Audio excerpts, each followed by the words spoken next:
To enjoy this and other great episodes on Patreon, check out the link in the description and subscribe via the Black Kluge tier for full access to over 100 exclusive episodes. For those of you who would like some QF swag on Teepublic, t-shirts, magnets, mugs, what have you, also click on the link in the description. First of all, the nerve of your fucking ass to call me and tell me your fucking problem. It's not my... Fuck off.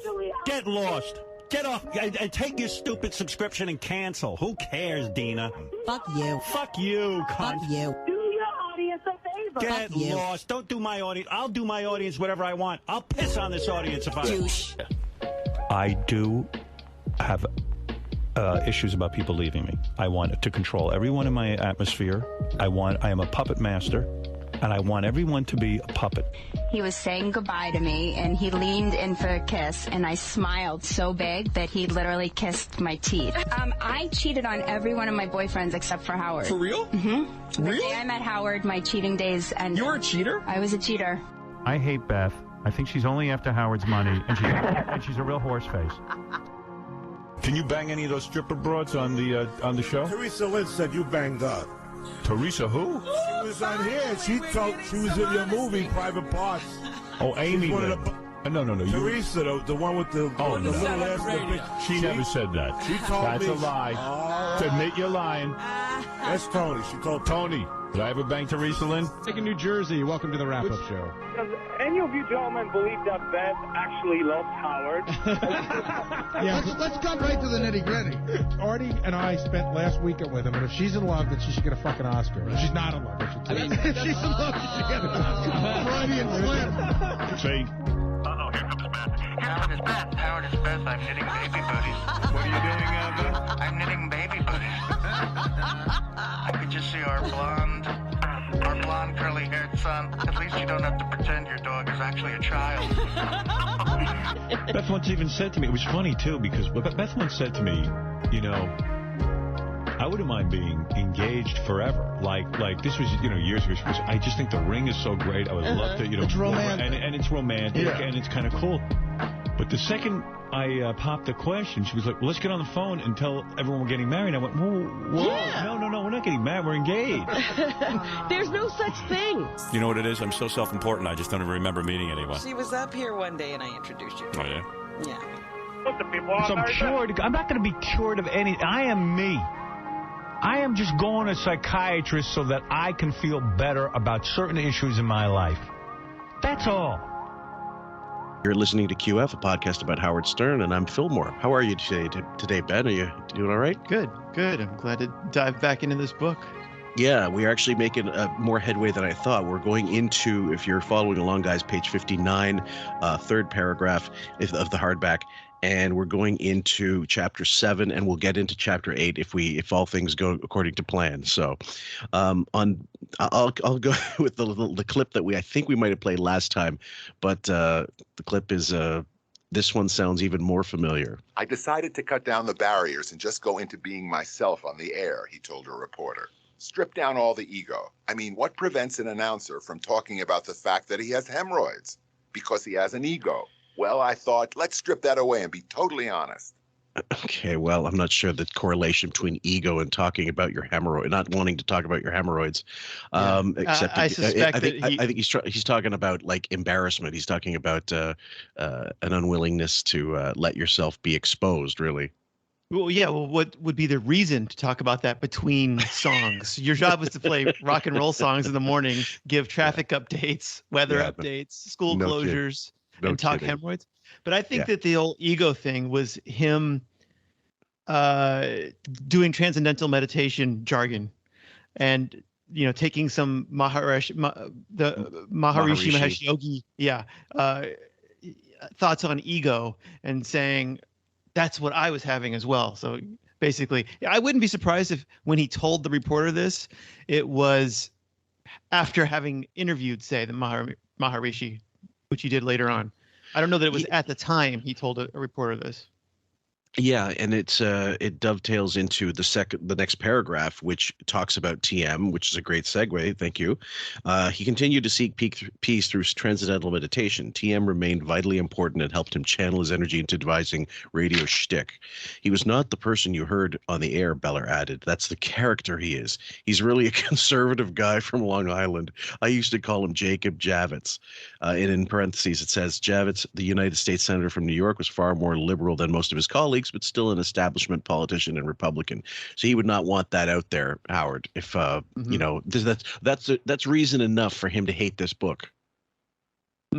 Yep. You know, and not want to have anybody associated. You know, he put a gag order on Ben. He said no one's to help out Colford in the process of this. And he was very embarrassed about the transcendental meditation stuff for the longest time until it became very fashionable for, you know, David Lynch and Paul McCartney and so Seinfeld. on. Long Island chic, transcendental meditation stuff.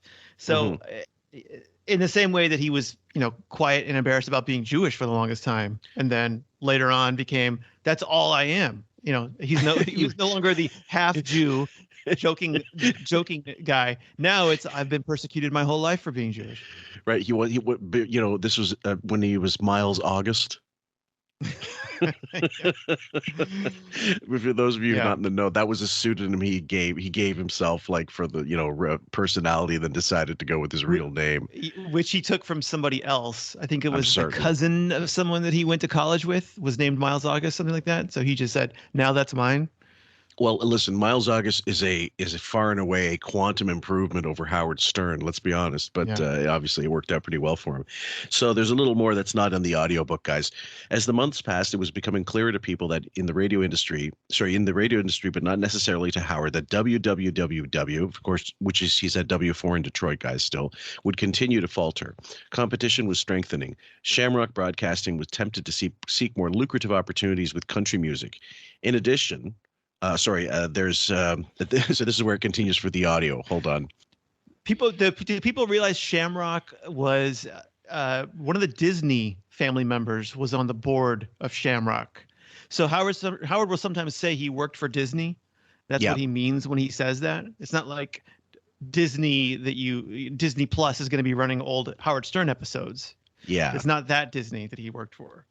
No. But anyway, they're a business, and they're in Detroit, where here their station is, I don't know, number 9 or something like that out of all rock stations, and country music nationwide is becoming very popular. Yep. And so they just saw an opportunity. Yep. This clip, they're going to continue part of the reading as soon as I get into the audio, but this one is called Wiggy's Bang Up Jimmy Carter impression. I just clipped a segment of it from the time of W4. Hello? Is this Alan? Yeah. Alan, hello, this is President Jimmy Carter. How are you? I want to thank you for voting for me yesterday in the election. Yeah? I want to thank you for being a loyal Democrat and helping me out. I wish you would got in office, though. I know. I want to thank you, though, for voting for me. And I want to thank you for supporting me as your president. I'm calling each and every good citizen who has helped me out when I was in my time of need. Okay. You, sir, are a good American. And, well, now I'm a little strapped for cash. I'm wondering if I could borrow maybe $25 from you. So it just illustrates that his impressions never improved one iota. No. The next clip, guys, this one actually I enjoyed a lot. It's called W4 Staffers Play a Goof on Howard. And this was when, I think the guy will explain it. Howard was getting some major attention from the radio industry, winning the Billboard Award for Best AOR Disc Jockey. But W4 was losing in the ratings battle, and the competition let him know about it. WLLZ's Jeffrey Young. Right after the fall Arbitron came out, and the numbers were on the table for the world to see, including W4's spectacular Hindenburg crash and burn. A couple of days after that, shortly thereafter, Howard was doing a morning show, one of these pre-holiday morning shows, and I think it was right around, it was either Thanksgiving or Christmas, I can't remember when, but it was just a matter of days after the Arbitron came out. So they did one of these typical hokey morning shows where you've got somebody from the police department or the highway patrol who joins the morning man, and the morning man is going to prove to people how bad drinking is, because he's going to sit there on the air and drink one glass of booze after another until he gets drunk and stupid. And the whole moral of it is the holidays are coming up. Don't make yourself a fatality statistic by drinking, and don't kill anybody else by drinking. So anyway, Howard was doing that, and I think it was just a matter of days after the numbers came out. And I heard him doing this morning show with the drinking, and I called somebody, and I said, listen, here's your assignment for the morning. I want you to get in on Howard's show. Do whatever you have to do to sucker whoever screens you on the phone. You've got to get past the screener. Get on Howard's show. And when he starts drinking, I want you to razz him about the fall Arbitron. And that's what she did. She used the name Phyllis, got through the screener. Howard took the call, put her on the air, and this is in essence what she said. Hey, Howard, you having fun this morning? I know why you're doing this. It's not just holiday safety. I think you're drinking because you saw the Arbitron and you know what's happening. You're toast, man. You're history. It's over. W4 is history.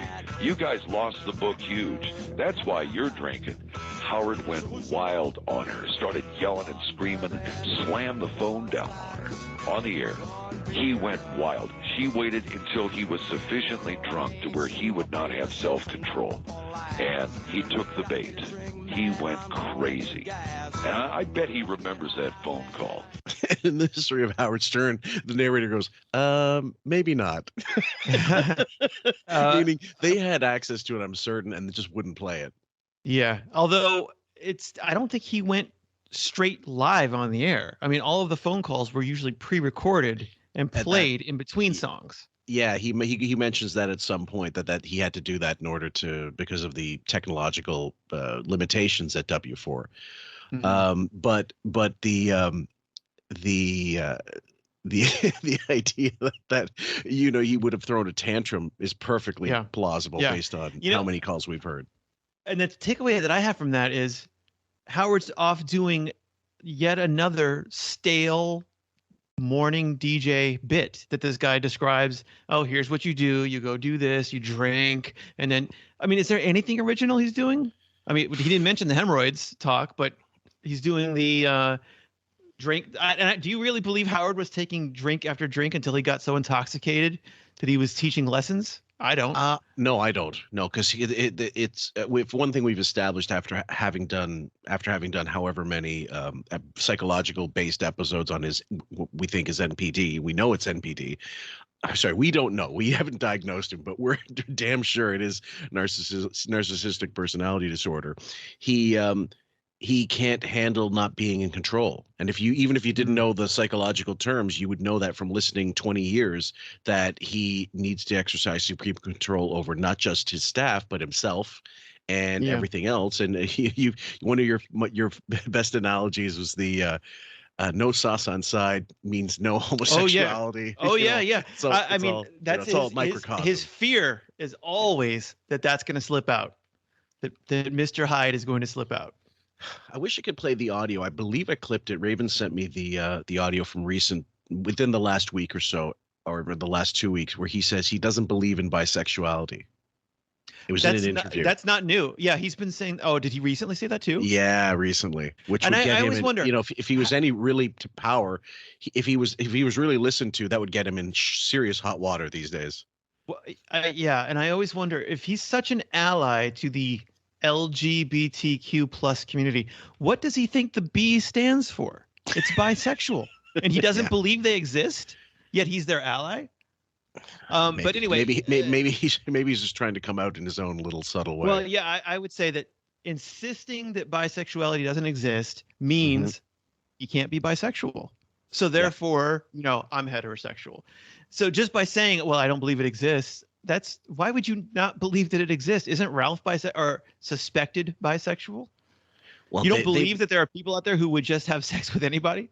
Well, until you gave up on the subscription, he was dancing. During the pandemic, they danced around a couple times with the whole narrative of meeting Beth, but then also Ralph. I thought Ralph was gay when I first met him. Beth says this and all this nonsense about, and they were dancing on the edge of the closet.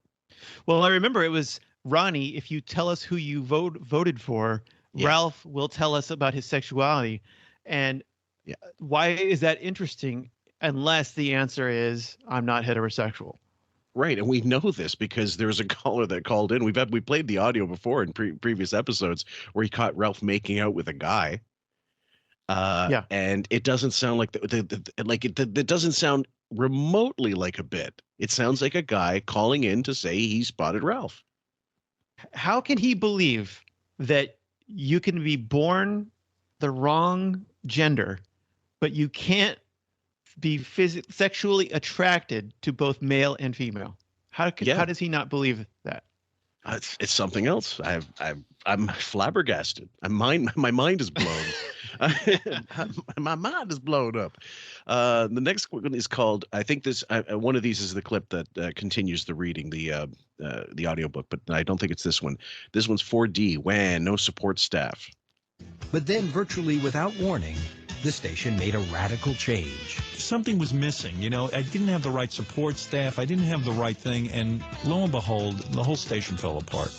By the way, I think what he means by right support staff is a staff out there that is marketing him like crazy, just flooding the market with Howard Stern bumper stickers. There's a mention in here that he was upset that there weren't Howard Stern. I think Howard Stern bumper stickers. I don't know if we passed that already, but he was frustrated that there wasn't more marketing out there. But this was a sinking ship. The Shamrock is not going to spend money marketing a guy when there is no chance it's going to become profitable. There's too many other competitors who are all doing the exact same thing, only spending more money. So why would they go and invest money in Howard and say, we might temporarily gain an audience, we might temporarily gain a high Arbitron rating, but that's temporary. So anyway, they were not. I think they were saying, look, we're not going to spend another penny on this. We're switching formats. Yeah, we touched on that in the very last episode. It's been so long since we recorded it and released it, but we did. Yeah, they just weren't going to subsidize it for that market being fourth in the ratings. Maybe fourth in rock. Yeah, but right. I don't think we're fourth in the ratings. No, fourth among the four rock stations. W4, number 4. That's easy to remember. Yeah, it sure is. Yeah. So the next one is Elliot. We're going straight into Elliot Gould again, guys. Wiggy goes up against Steve Dahl in Detroit because Steve was broadcasting, I believe, still out of Chicago, and they just sent they syndicated it basically, which Howard would later invent years later. Yeah, right. An insurrection among disc jockeys and other staffers at WWWW who chafed at program directors Hungate's rule led to his ouster by Shamrock in May 1980. The broadcasters voted to form a union as part of the American Federation of Television and Radio Artists, AFTRA. Howard is believed to have cast a dissenting ballot. Okay, that's not a small thing, guys. That's clearly showing you it's not confirming it, but he was so anti-union his entire career. This just confirms it. But it kind of goes against what you'd believe, because if he really revered Ben, which he claims he didn't, but I seriously doubt Ben Stern was anti-union. Right. Yeah. I suspect he wasn't also, but the annual salary for a union member was $30,000. But his is $50,000. So he goes, I'm not going to become a part of a union. They're going to take away from my pay, Right. But yeah, he's always been the company man. Anyway, he's not going to be the union of brotherhood. No, God, no. His annual salary was beyond his starting wage, reaching $50,000 before he moved on. Steve Dahl returned to the Detroit Morning Wars in June. Dahl's Breakfast Club, originating from his new home base at Chicago's WLUP-FM, was picked up by Detroit's WABX-FM as part of a network-like arrangement. Howard now was up against the fellow whose tapes he had studied in Hartford. I was just going to point out, Howard started at 28,000 there, didn't he? Something like that? Yeah, and Ben told him ask for more, I believe. Okay, so maybe he asked for 30, or I forget exactly what it was. So how is it that within the span of not even 1 year, he was only there for 10 months, did his salary when he was number 4 in rock get bumped up to $50,000? He hasn't even been there for a year, and he did nothing to improve the ratings. So how the heck did he get a raise? That's staggering to me. I don't even know. Yeah. And then when he gets to DC 101, I believe his starting was 40. Right. Yeah. He's after taking a pay. He's not taking a pay cut, but he's accepting a lower offer. Right. A pay cut is when your own employer cuts your salary, not when someone else gives you a shittier one and you're stupid enough to accept it. It continues further down. That the next paragraph, paragraph number 2 on page 60. Did you want to read that? Sure. A fourth rock station also crashed into the field. The launch of WLLZ Detroit's Wheels further fueled speculation that the end was near for WWW's rock format. Howard insisted that his station was not giving him adequate promotion in the form of bumper stickers and other displays, a sign that management was saving its marketing dollars for another Morning Man or a new format. His ego was expanding. Wait a minute. His ego was expanding. I thought we said his ego had been thrown out. That's why he talks about hemorrhoids. Exactly. I think there might be a factual error here. Okay, his ego was expanding, as was seen when the Republican National Convention moved into Detroit that summer to nominate Ronald Reagan for president. A discussion on air about the need to ratify the Equal Rights Amendment led to a bra burning outside the station. When a news photographer covering the convention, asked Beller to be in the pictures. Beller is, her name hasn't been mentioned for a while. She's Howard's newswoman, I believe, right? Yes, I think so. Asked Howard's newswoman to be in the pictures. Howard became furious. He let me know that he was the star of the show, Beller recalled. And gee, go figure, why is this out of the audiobook? This is something I'd absolutely include. I always wonder about this. Who makes the editorial decision to decide to leave this stuff out when it actually is very crucial? Right. That's a good question. Yeah, I don't know who would have done that. I'm sure Colford would have said every word's important. Don't cut out anything. Oh, certainly, but I mean, I do remember, because I used to work in the library system back in the day. Audio books were mostly abridged. I mean, the really complete ones were massive. Like they were almost like they were plastic sets, and you had like 8 and 10 cassettes to get through. Yeah, I was gonna say, was it the confines of being on a cassette that you had to flip sides and so on? Absolutely, yeah. And they weren't going to spring for a 90-minute cassette with 45 minutes on each side. It was going to be one of those 60-minute jobs. So the next audio comes in. Let me see what I got here. John Lennon, who? For all of Howard's frustrations, he continued to express the belief that he could hit the top of the ratings. On the December morning after John Lennon was shot to death outside his New York home, Howard condemned the alleged killer, Mark David Chapman. Unlike most grieving fans and rock jocks, he hammered at the slaying itself more than he joined other stations in mourning the former Beatles' death. That night, over dinner, he bragged to Dwight Douglas, the consultant who had led him to WWWW, about his approach to the Lennon story. Douglas argued that Howard should switch to a more secure, successful station, but Howard wanted to stay in Detroit. He was developing an effective act and sought more time to work on it. Okay, guys, we've got audio someone recorded, and I'll give the guy credit. His channel it's called Mark Sovel, Sovel, and he recorded the December 9th, 1980 broadcast, the 22 minutes of on W4 Howard talking about John Lennon. So we're going to play some of it because it's got some great we made some observations about it, and I think you'll notice as soon as you hear it too. Mornings of my life. I'll never forget this morning. People always ask us, what'd you do the day you found out that John Lennon was shot to death? So like, where were you when you found out John Kennedy had died? Where were you when Bobby Kennedy had died? Where were you when John Lennon. You're laughing already. Yeah, because he already flubbed it. He goes, people always ask, where were you when John Lennon was? It had just happened. People do not always ask that. He meant to say John Kennedy, but he'd already flubbed it. You got the word. Beatle John Lennon is dead. Lennon shot late last night as he and his wife Yoko Ono entered the New York City apartment building where they lived.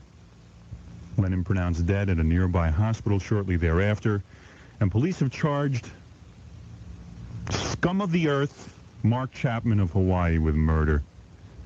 It's not known what the motive for the attack was. Former Beatle Paul McCartney is in seclusion at his farmhouse in southern England. His company has described Lennon's former writing partner as being in deep, deep shock over the death. Former Beatle Ringo Starr broke off a vacation. And George Harrison described today as deeply upset, as we all are. How does one handle the death of someone as great as John Lennon? You know, everything this radio station is about, every song we play has been influenced by the Beatles. Getting whiny. I loved how the affectation, the Barry White, the soulful struts of Barry White here on, Kicks FM, that gets completely thrown away by, and like just taken off his mantle, taken off his shoulders, and now he's back to whiny Long Island Howard. Yeah. And he also, like, I don't know if anybody else is listening, but I was just telling Ben before we cut into this that he doesn't sound broken up in the slightest. He doesn't sound really, it sounds like he's put on, like, distraught. And yet he goes on about how he used to go to dance, like, DJ at, like, holiday discos or whatever, like, with Beatles records. Oh, so, how he and his mom would bond over the Beatles. Right. He introduced her to it. I remember specifically at the time, I was 5. I was almost 6 years old. And I remember people were definitely in shock. I mean, my sister was just 10 years older than me. And so I remember asking her about it many, many years later. And she goes, almost everybody was, if not crying, they were definitely like, they were shocked that it could happen and that it did happen. It's just because it's a Beatle, really. It was like royalty in so many ways. They were so revered, even at the height of the punk movement and the New Romantics. The Beatles were, the alpha and the omega. And he was still so young, and he was just coming back from a long hiatus of recording music. I think he did 5 years in the 70s, not releasing anything, just being what he called a house husband. Anyway, so I'll play a little bit more of this because and then we'll go into the next clip. Trick. Come on, that's the Beatles again. And you go back and you play the Stones, and you play, I don't know, anybody. If I could pick out everybody. Everybody's been influenced by the Beatles. All of the greats. Name them.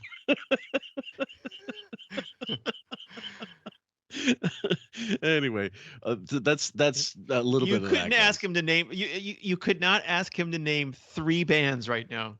No. This is a rock DJ. Name 3 bands influenced by the Beatles. Rolling Stones. Well, they're contemporaries. Yeah. I'm out. I don't know. Yeah, Cream. He's going to go with the rest of them. The next one is called Wham. Nobody Wants to Hire Me. Wham. It's a real short clip. The other Detroit stations showed no serious interest in hiring him. And the next one is called Dwight Douglas and Denise Oliver Go to Bat with Goff. That might need some explanation. So his station's going country. Yeah, well, there's lots more of that coming up. Okay. Yeah, don't worry, but we got that definitely covered. On page 61, it follows, guys. Even as Howard laid out his ambition to achieve glory in Detroit, Shamrock was preparing to silence the rock at WWWW. The last straw was the release in early January 1981 of the October-November ratings. The new station, WLLZ, had come out of nowhere to score 4.6 share of the listening audience behind WRIF's 4.7. WWWW and Howard's show had sunk to a miserable 1.6. Wow. So he's getting 1/3 of the listeners. Yep. That the other station, that the brand new station was getting. Yep. And on January 18th, a Sunday morning, Howard awakened to hear that his station had gone country after all. For a few days, he went to work and grudgingly played the records he had to. and then there's a clip. I don't think I was going to clip it, and then I said I don't need to. Basically, it says he opened up his microphone at the end of one program and said, "That was Waylon Jennings, my man Waylon. Y'all know Waylon. Y'all like to fuck sheep now, don't you?" And then his colleagues froze until they realized he had not adjusted the microphone so that listeners could hear him. But he does continue by saying, "I have no tolerance for country music." He later told a reporter, "I mean, the Judds remind me of Nazi women. I feel they would kill me." God, Like, everything and reminds him of Nazis. of course, but what stupid Howard didn't understand then or now is that the country music genre is such a massive market. It's such a slice of the U.S. market and worldwide. Loads of people listen to country outside of the United States, especially in England. Tom Jones remarketed himself as a country singer in the 70s and 80s when his career started to go downhill. Country was about to get a huge. It was supposed to be. It was going to be a huge part of pop culture at this point. Oh yeah. You know, And fashion. Yep. But then, then the jump to pop country, like the Randy Travis made it a lot more popular. The Judds obviously did, but then also Garth Brooks. Garth Brooks was really responsible for bringing it to mainstream radio as well as just country, getting off country stations and going into mainstream radio. Yeah, this does throw the other guys claim that in November the ratings came out. This says they came out in January. So covering the period that this guy says that they covered. So anyway, he's got his dates wrong. Obviously, Howard wasn't doing a drinking for the holidays thing in January. Although maybe he would, because he does do very belated bits. He does his year in review well into March of the following year. So maybe he was still doing drinking for the holidays bits in January. The other Detroit stations showed no serious interest in hiring him. I thought Stern was trying to copy Dahl, said Al Wilson, who was then general manager of WABX, the local outlet for Dahl's program. When Howard suggested to Wilson at a party that maybe they should talk about working together. By the way, so he's talking to the guy who is the general manager of the station that is running the program of the guy who Howard is actively copying. Yeah. And he tells the guy, we should work together. As if this guy doesn't realize you're stealing my guy's act. Yeah. That's the one person you shouldn't be talking to is the guy who knows you're stealing his act. 100%. So when Howard suggested to Wilson at a party, what was Howard doing at a party, by the way? That maybe they should talk about working together. The executive politely agreed, then turned to his wife and said, that guy's not so hot. Yeah. I'm sure there was a lot more said beyond that, but that goes into the next clip that I've got of Mr. Gould. Howard hunkered down at his home in Southfield and considered his next move. Douglas plotted to put him on WWDC in Washington. The rock outlet known as DC 101 had a new program director, Denise Oliver, and a new general manager, Jeff LaBar. They wanted to launch an attention-grabbing morning show. Denise and I had dinner with Jeff about a week after W4 went country, Douglas recalled. He had never even heard Howard's tape. Okay, so before we go into that, first he gets it wrong. It's Goff, not Jeff. That's just something they didn't print it properly. That's funny. It said he finally said yes at about 11 o'clock. And then the next clip, I don't know if I clipped it, but either way, it says here, LaBar had to offer only $40,000 a year. Oh no, I do got it. I do have it. 1 second. It's just played out of order. Let me just. LaBar had to offer only $40,000 a year, far less than a top morning man earned in those days. After broadcasting in Detroit for 9 months, Howard agreed to take the job, principally because Washington was closer to his ultimate destination, New York. Okay, now let me read the last one because I laughed at this. It dovetails into something way later. A farewell party was held in the Detroit suburbs. It was a sedate gathering mainly of conservatively dressed people who were Howard's real friends in the area. Those rock and roll station mates who customarily arrived for a bash no earlier than 10:30 or 11 p.m. walked into a party that was breaking up. Entertainment was provided by a magician. Geez, how square the rockers snickered. His final trick was to cut up a newspaper so that it opened up to read goodbye and good luck, Howard and Allison. So the rock and roll DJ didn't even make it to midnight at his own party. Yeah. Hey, I want to say something too about this $40,000 a year salary in DC. Yeah. You know how Howard always says that the grease man came along and stole his act? Not only did he take over Howard's old slot after Howard left, but he stole Howard's act and so on. So in 1980, this was, Howard's making $40,000 a year. Yeah. So I just want to point out that the grease man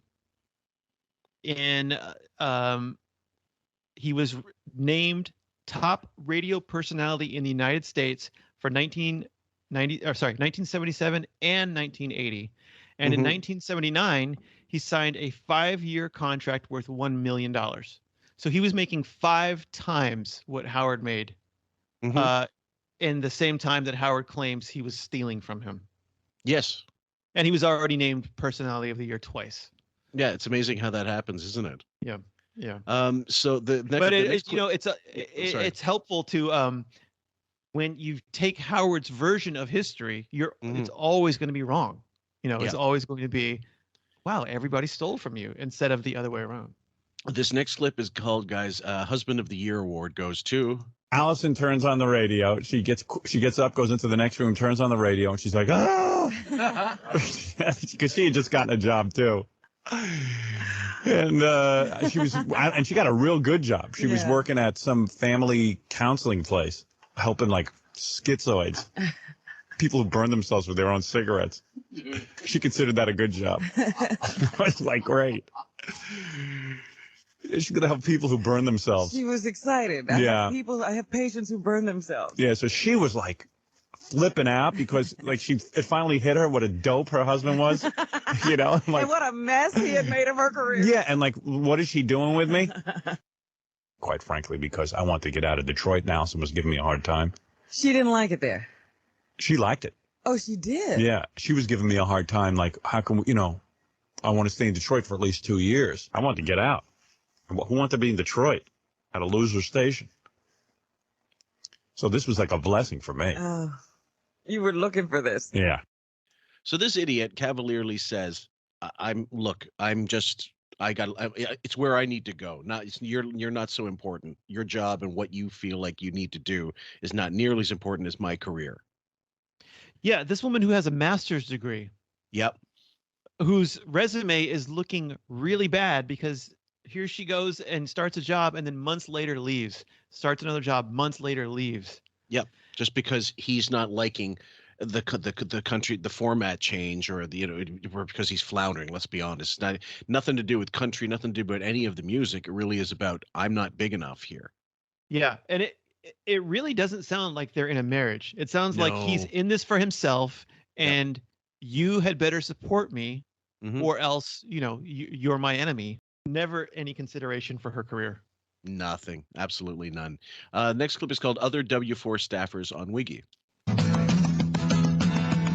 I think he was developing his act, and given time, the act would have been, bigger and better. But I think he had to get down to D.C. before it really congealed and came together. Congealed might be exactly the right word for Howard. What performs well in Pittsburgh doesn't necessarily go over well in Detroit. You just don't know. I mean, he didn't really have that much support. If he had had a co-host, someone to help him, would that have helped him? Don't know. Was he blue-collar enough? Probably not.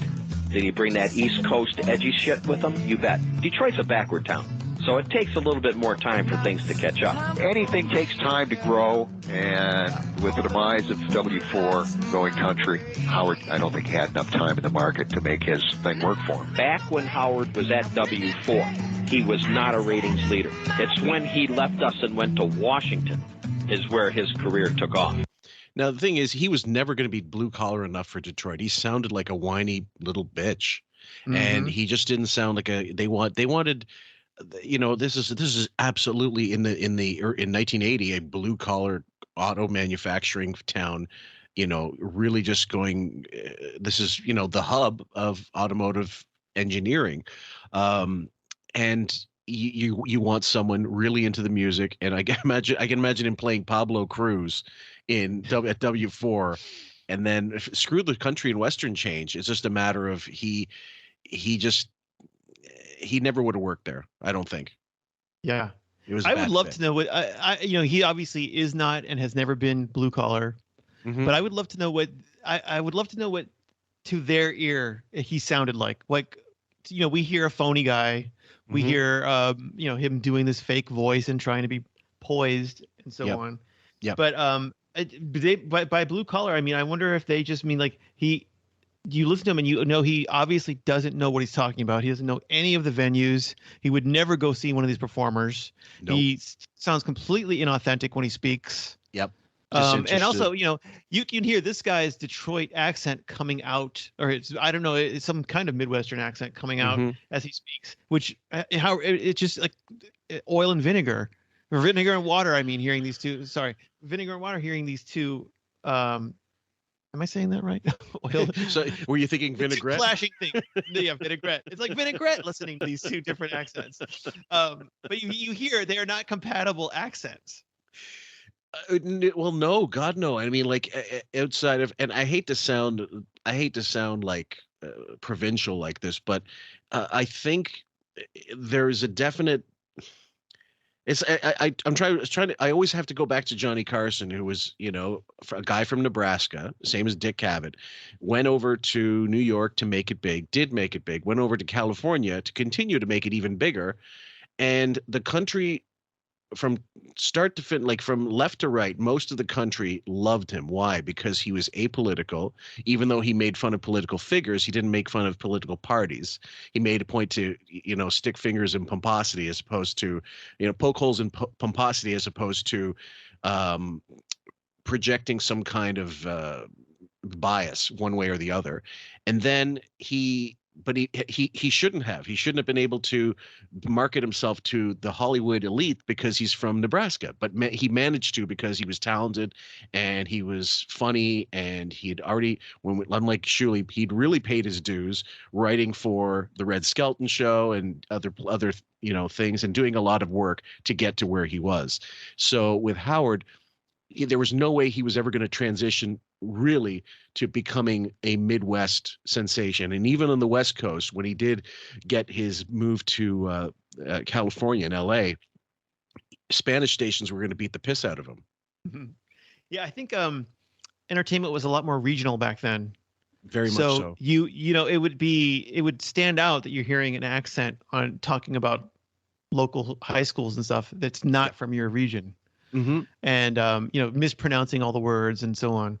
But the blue collar thing, I believe that they talk about, I think that Joe from Chicago at his first job talked about the blue collar aesthetic, audio aesthetic that they were going for. Absolutely. I think they said something like a blue collar bar room sound of music that they were playing. And, there's nothing blue collar about Howard. No, you can hear it in his voice. He just he doesn't sound like he's lifted a hammer in his life. Right. No. Like he worked at the plumbing supply shop for a little while, but that's about it. Yeah, right. And he looks like if he picked up a hammer, he would just start sawing something as a result. Now, this next one is called Wiggy claims DC 101 cut his salary. He doesn't explain it properly. I began to look for jobs, and that's when I started hearing from Larry Berger at PLJ. But he says, I'm watching you. You're good, but I'm going to watch you some more. I go, fuck you. What do you mean you're watching me? I got to get out of here. I want to go to New York. I know I can handle it. I'll keep watching you. So I had offers from Chicago, WXRT, one in Toronto, Chum FM, and then this station in Washington, DC 101, that was under new management, new program director. Dwight was a consultant. Dwight Douglas again. And this guy Goff Labar, the general manager, who didn't appear to want to hire me, and cut my salary, the whole thing, from what I was making in Detroit. But I knew to go to Washington. Go to Washington, make a hit there, I'll get to New York. My goal was New York. Cut my salary. I just love the way you explained that. It's so stupid. I really don't think that he had offers from Chicago, and from Chicago's got to be a much bigger market than Detroit. Just one sec. I'm going to get the Brian Linehan interview. We've used it, but he goes on to that Chum FM Toronto story a little bit more. Guys, we've got a little segment here. We played before a section of this interview, but not this part where he talks about going to Toronto to go a little further into that. So here's the clip. The motion picture is Private Parts. The star is Howard Stern. I sat down, I shook hands, and you said, I almost worked in Toronto. It's true. When I was in Detroit and my station went country, which was a real bad time in my life, I got an offer. Was the station Chum FM? Yeah, that was the station. I was in touch with the program director there, and he said to me, he called me up and he said, I've heard about you. I've heard what you're doing in Detroit. I think you'd be good here. And he offered me a job. And I said, do I get paid in American money or Canadian money? He said, Canadian money. I said, wow, that's such a major commitment. Wow, that's a whole different world. I was like, my hands were shaking. And I actually thought very seriously about moving there. I thought it would have been a good place for me, but I went to Washington, D.C. Sort of my goal was to get to New York, so it seemed like I was getting geographically closer. So that's why I went that way. Now, Howard, you know that I know that you found out what the Canadian dollar was worth. Yes. Yes. Let's not make... I ran out of town. Artistic. You found out the Canadian dollar wasn't worth $1, right? I found out, you know what, you're absolutely right. I found out, wait a second, this is not such a good way to make a living. No, it just freaked me out. It was like, it hit me that it was a whole nother country, you know? I was like, wow, I was doing radio in another country. He was never going to move to Toronto. That fucking idiot. How is that? I almost worked in Toronto. Yeah. Oh, really? Yeah, I considered it for a split second, decided absolutely not. Yeah. How is that almost working in Toronto? Yeah, exactly. Maybe I was offered a job in Toronto once. Maybe you could say that, but I almost worked there once. Oh, really? Yeah. I considered it for a split second and said no. Exactly. The next one, this next one is a bit long clip, guys. After 2 weeks of whining to Allison, this happens. Former DC 101 program director Denise Oliver. One day, I got a tape from Dwight. He consulted a station in Detroit, and one of his competitors he thought was really good. This fellow worked on W4 in Detroit, and it was Howard Stern. So when Dwight sent me the tape, I thought it was something really different, really unique. And so I called Howard, and I asked him to come down to Washington so I could interview him. So he came down on a weekend because he, had a day job. And we actually spent a really nice day. I wanted to show Washington off to its best advantage because it really is a beautiful city, and I was trying to get him interested in coming to work there. So we went all around Washington, and including Georgetown, where I lost my keys in my car. And that's where I learned that he was very gentlemanly. He took it well until I got the keys out of the car. And we hit it off very well. And he said, gee, I really like your plans for the station. It sounds like it's going to be great. This is a beautiful city. I'd love to live here. He said, there's just one problem. And I said, what? He said, well, I promised my wife, Allison, that we wouldn't move again so soon. We've only been in Detroit for 8 months. And she's kind of getting settled, and we're making friends, and we like the neighborhood. And I don't know. I'll discuss it with her. I said, okay. Keep in mind, he said we like the neighborhood, not she. So when Denise recounts this, I mean, she's including him in the whole. I'm assuming she's more trustworthy than Howard is. He says she liked the neighborhood. Yeah. So it's just amazing. It really is just amazing that she heard. Maybe she heard some clips. All she really did was just take the word of a guy who said, oh, yeah, we have a competitor. He's pretty good. You should check him out. Yeah. The guy who hired him ultimately didn't even bother to listen to his tape. And she really shows you like, oh, I'm really dying to start this exciting morning show. Don't you want to hear the guy that you're going to put in the driver's seat? Nah, it's not that important. No. Hey, I hope you would come. I'd like to have him. So he went back to Detroit, and he called me and he said, Denise, I'm really sorry. I'd love the gig, but, I promised my wife that I wasn't going to leave so soon, and she really doesn't want to leave Detroit. I said, well, I'm really sorry, too, but thanks a lot. It was great to meet you. And then I went off to look for other people. About 2 weeks later, I got a phone call on the weekend, and he said, is that job still open? And I said, yeah, why do you ask? He said, I woke up this morning, and my station was playing country music. And then he came down and he joined me. So when I went on to D.C., I vowed. I said, I will not hold back a fucking thing. I am going to go for the jugular. Whatever it takes to be number one in that town, it's going to happen. I am going to let it all fly. I'm going to work day and night, and it's going to work. Now, I don't doubt that he did work quite a lot harder when he got into these larger markets and realized that it's a do or die. Like, if I'm going to make it, I've got to do whatever I can to make sure that this happens. But ultimately, it hinges on meeting Don Buchwald and meeting Robin. Yeah. Pairing with Robin is huge because he didn't have anybody to play off of. Right. The entire time, and he needs somebody. Yes. He needs somebody to react and be the applause and be the laughter and so on. Well, but then also this person, they did have more. They were crafting a morning zoo. They want to act like they were creating something new, but they were merely duplicating Morning Zoo, which was a phenomenon coming out of Florida. It's an interesting parallel. Raven and I covered a breakdown last night, actually, and it's all about the SiriusXM has created a studio in Miami, which we think we're going to reduce their presence in New York, maintain like a basic studio in New York because the cost of having the office space is way too high. Yeah. And so getting maybe a tax break by having it in Florida, why not? And there's a huge Latin community down there. So I think it's a smart move in my personal opinion. But because Howard's got a residence down there and they know this, they can force him to do what he would do, go from Long Island in the limo to Manhattan, getting driven. What's the difference being driven from South Beach to Miami? So he's pissed. He had to go down there without Beth for one day, and he started bitching about, I'm in a hotel and I don't like this and and then, it reminded me of him going to the Arsenio show and requiring Bowie to be on the plane with him as his Linus security blanket. Yeah, and Robin, like at almost every step of the way, he needs someone to be there with him as his blanket. Yeah, that's the very first thing that's fake about Private Parts is Howard boarding a plane by himself and striking up a conversation with the passenger next to him. He would never get on a plane by himself. No, God, no. And so we're going to go into the first part of the next chapters, Chapter 7, DC 101 with Queen Ophelia. Launching Howard Stern at Washington's DC 101 left only one key detail in solidifying the station's new morning show: hiring Robin Quivers as newscaster.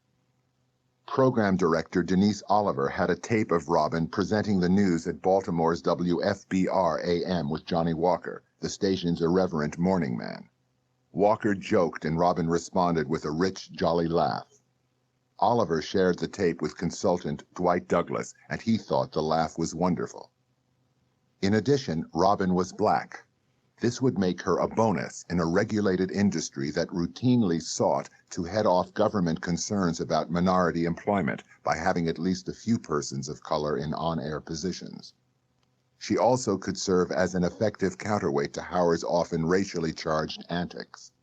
Management liked the idea of pairing the controversial Jewish guy from New York with the black woman from nearby Baltimore. What do they say in politics? It's a balanced ticket. Yeah, right. It's really funny because Howard fled blacks. The Jewish New Yorker fled blacks, and Robin went to school with Jews and did not like them. But now recently, the Knicks is pissed off because the Knicks don't acknowledge him at the Knicks games. That became a news story. The black guys should go and say hi to him and give him a fist bump, but they go to Spike Lee instead. Interesting. But Robin benefited from being black very early on in her career. I mean, it's funny how explicit he is about it here. Yes. Well, give me a moment. I'm going to actually go into something somebody sent me. That's a fan of the show, and he's in the military. He's got military background. I asked him a little bit more about Robin and the Air Force thing. So this is okay. This is from our buddy Ronnie Percy. I've been meaning to put this in, and I knew I needed to put this here where the Robin thing is, because we talked earlier when you and I covered over at Radio Gunk, we covered the original Quivers of Life before I was deleted from the the Blu-ray. So you became Allison. That's right. Robin was in the Air Force, and your reasoning at the time was it was post-Vietnam. The military was really suffering and from an identity crisis and a PR crisis after the failure of Vietnam, and that they wanted to have more. They were willing to give Robin a little more leeway, possibly because she was a woman and she was black in the Air Force, where it could be maybe a little more lax anyway than the Marines or in the Navy perhaps. So this is what Ronnie says. So bear with us, guys. Let me start by saying this. I first entered the military in 1989. I was a college football player who had a knee injury early in my college career. I had a girlfriend at the time who was at the Air Force and was stationed at a base in Blytheville, Arizona. And I visited her there several times as I was recovering. Before I joined the Army, I contemplated joining her in the Air Force, as my dad and a couple of uncles had served there as well. The overwhelming issue I had then was, and that continued for me with the AF, was that there was a complete lack of respect for the rank and rank structure. So he's corroborating some of what Robin's saying here. Yeah. I remember being at her office one day, and one of the captains called her by her first name, and she responded to him by his first name. She was an enlisted service member, so her assertion that someone was blinded by the bling of her rank is nonsense. So as I start with page 93, I will first say, this is it from Robin's book, I will first say that a nurse in the Navy would have never scrubbed the front steps of her quarters with a toothbrush because she had not folded her laundry properly. Enlisted personnel may face some harsh punishments, but officers are never treated that way. Officers are never victims of barrack inspections unless they are in a training environment, but the Air Force and the Navy are known for being the most lax of any branch. Their uniform and room standards are laughable. The Air Force members, whether officer or enlisted, all live the same way. If they live in the barracks, they have some maid services that come through and tidy their rooms up on a daily basis. They rarely, if ever, go on bivouac, what we call going to the field, and everyone learns to salute and march. The assertion that they did not salute because it was too windy is also nonsense, as there are weather issues. Most training, if there are weather issues, most training will take place indoors, and for marching, even today, can be conducted in a gym. The drinking and being plied with booze is something that I also do not believe, because in a training environment, you are normally encouraged not to drink because you spend a lot of time in class, and especially as medical people, they need them to focus and pay attention. That is not to say that trainees can't go to a local bar either on post or off and drink, but most medical programs are extremely difficult due to the responsibility of their jobs. Okay, that's the first part of it. I'm going to keep going here. I'm sorry, guys, to make this so long-winded, but he made a really good write-up. I was stationed in Korea several times at the Air Force Base in Osan, so I've seen them in action and know how they operate. The most enlisted people care less about lieutenants. We all know that they have little to no power. If you bump into one off base at a fast food place, you may apologize, but mainly you really do not care because they cannot affect you one way or the other. Let me also add that medical lieutenants and captains are the bottom of the barrel as it relates to people respecting their authority. The only real truth is that she speaks to is that there's a clear distinction between enlisted and personnel and officers. We rarely mix, and dating is not only frowned upon, but it will result in severe disciplinary actions. It does not mean it won't happen, but when it does, both parties know that they're risking their careers. As a black man, I have seen racism in the military as it still exists today, but back in the 70s, it was a lot worse. Her assertion that she showed this major a lack of respect is laughable, because a major is considered a field grade officer, which means they have the ability to give punishments that can take away rank and money. They may tolerate nonsense for a short period of time, but blatant disrespect will not go unchecked. She was probably not allowed to work overnight shifts as a protection to the patients. I would imagine she was a lazy piece of crap back then and was considered a liability.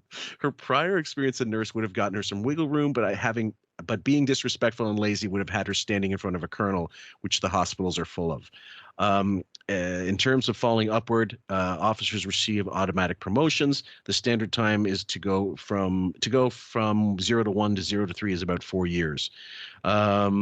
In the officer world, lieutenants are like privates are to the enlisted. They are just tools to get a job done. You do not trust them with a lot because they are new to the military. You just try to keep them from hurting themselves or someone else. I was an airborne ranger who served in the 82nd ABN 3rd Ranger Battalion. I was an Apache crew chief and served on commando teams for the bulk of my career. I've had several friends who served in the Air Force, and although she is considered a veteran, she was then and now just as a lazy, dumb, status-seeking idiot. Yeah, I love this, but Ronnie, why has she gone this entire career without someone like him calling into the show and calling her out? That's what I'd like to know. unless, who is it that goes to the military for the most part? A lot of people with fewer options than most. Yeah, usually. Like people, like, and there's no shame to me. There's no shame in it because you get after what 20 years a full pension. Yeah, and you could work towards college. You could do lots of different things. You can become an strategic engineer. reasons to go into it. Yeah, absolutely. You could become an engineer and then still work, and then you're still getting a pension. It's not an awful thing to do. It also, if you're in the right branch, I suppose, it teaches you discipline, teaches you self-discipline, especially.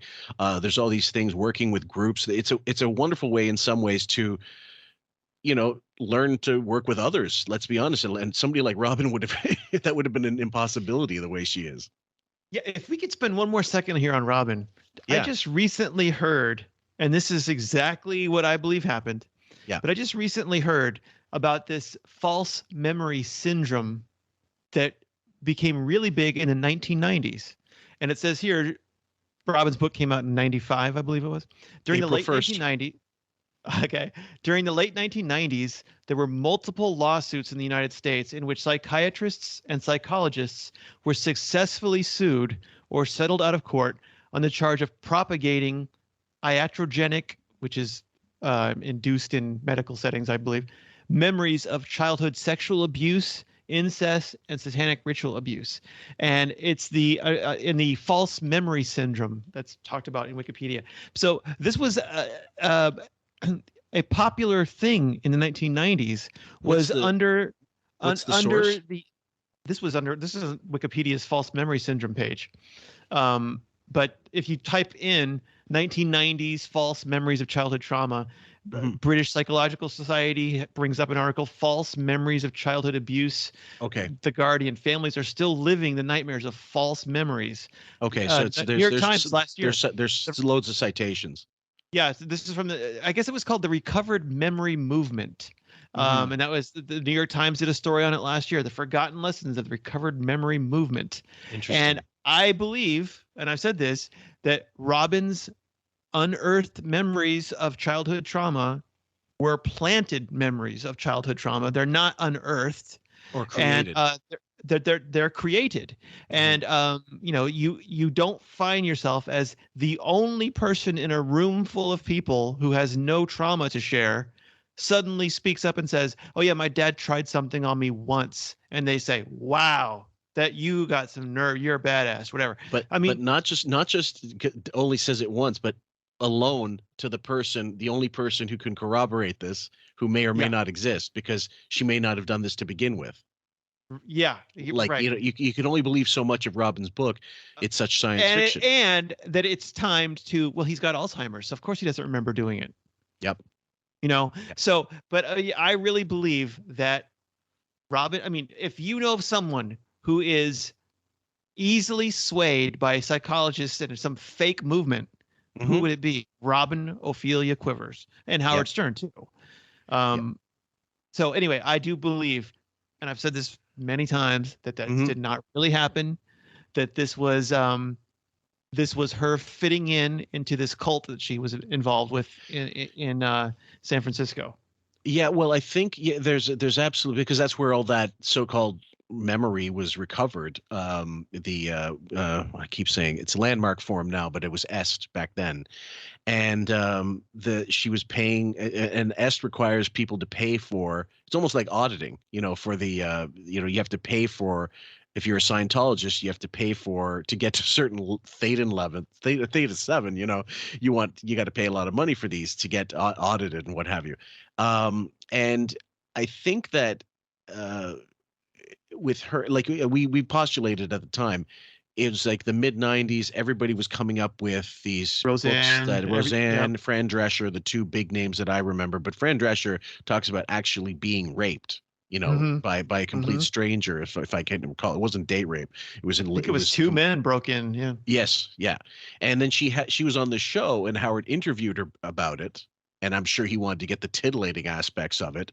No, he didn't give a fuck about, what this might do to your interview subject, but also figuring if she's written a book about it, she should be willing to talk about it, in a radio interview. So I'm not going to give him shit for that. But with either way, there's what I also love is we talked about the conflicting versions of Howard's story. There's loads of conflicting versions about Robin's story as well. So we're going to go into some of those, and I'm going to read a section of her book that I got.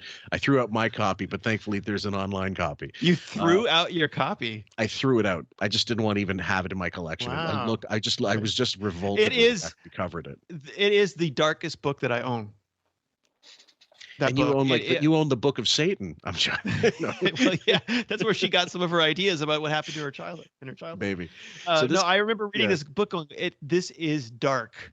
Yeah. And I don't think that I don't think Robin ever, and I don't think anybody who has ever like joked about the book, Jackie making fun of it and so on, ever really gotten to just how dark it is. I mean, Robin's admits her philosophy in high school was kill Whitey. Mm-hmm. There's a lot of darkness, and that she learned from Muhammad Ali. There's a lot of money to be made if you can make white people happy. I mean, there's a lot of hostility in this book. Well, anyway, I don't want to get back on that book. No worries, no worries. Well, the next clip is called "Robin Gets Plucked Out of Obscurity." Her decision to join Howard gave added kick to his show and would catapult her out of obscurity. Okay, now we're going to go with Denise Oliver's memories of Robin, and then we'll talk about what Robin says about her in the book. In the early 80s and in the 70s, no matter what kind of station you were, no matter what kind of music you played, you had to play the news for your FCC license. So I had to find a news person, and I spoke to one woman who was promising, and I don't remember her name actually, but she for some reason or other couldn't come. And I remembered a woman I had met when I was in Baltimore. Every once in a while in Baltimore, there was a local broadcast school, the Maryland School of Broadcasting, and they would have panel discussions, and I was typically trotted out as one of the women in broadcasting because there weren't very many. So I went there, and they had a very poised moderator doing this panel. And I took note of her because she was one of the students at the school, and I thought, wow, I mean, you usually don't find anybody who's really smooth like that in a broadcasting school.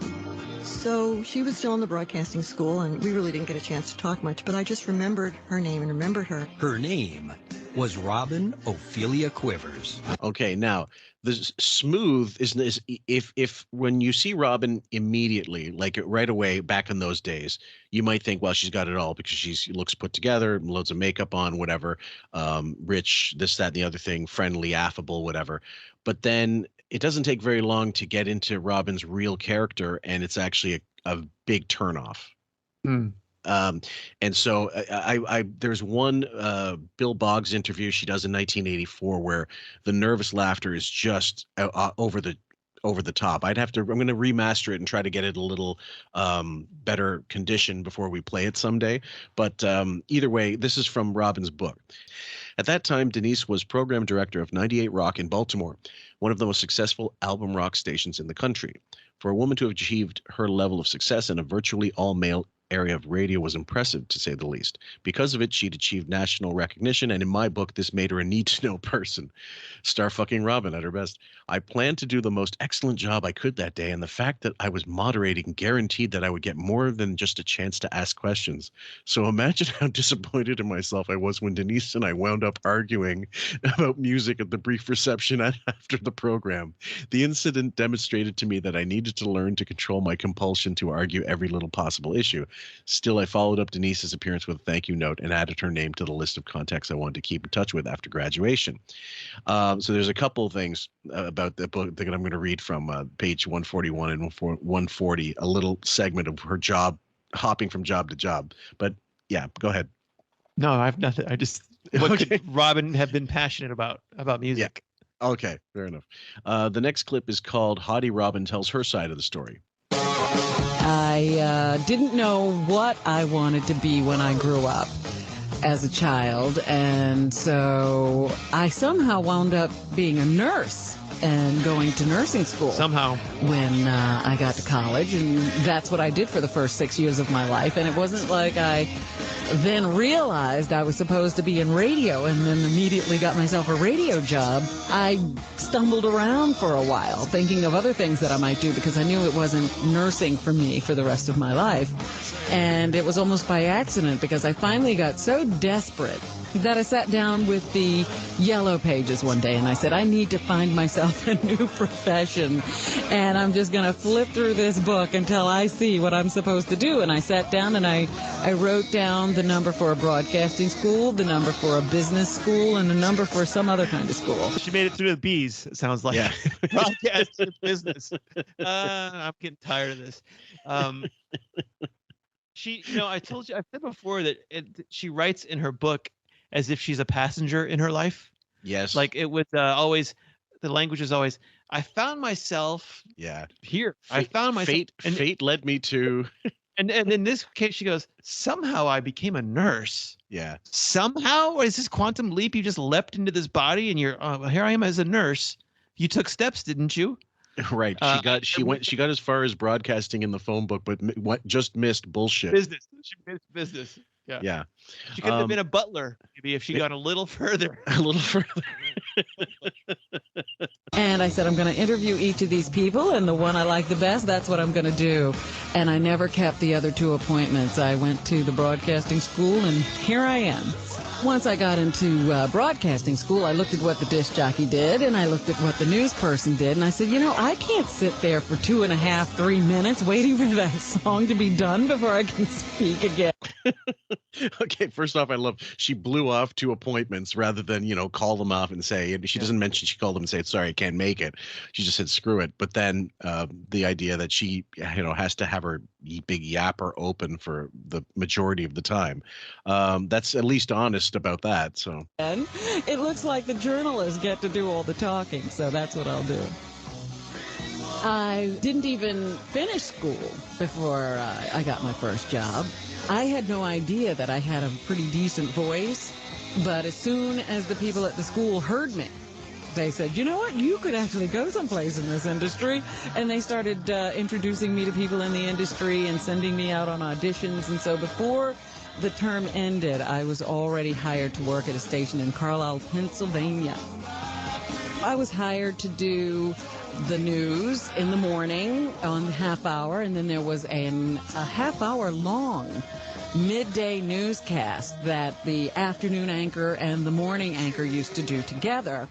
However, I only worked at that station for 1 day.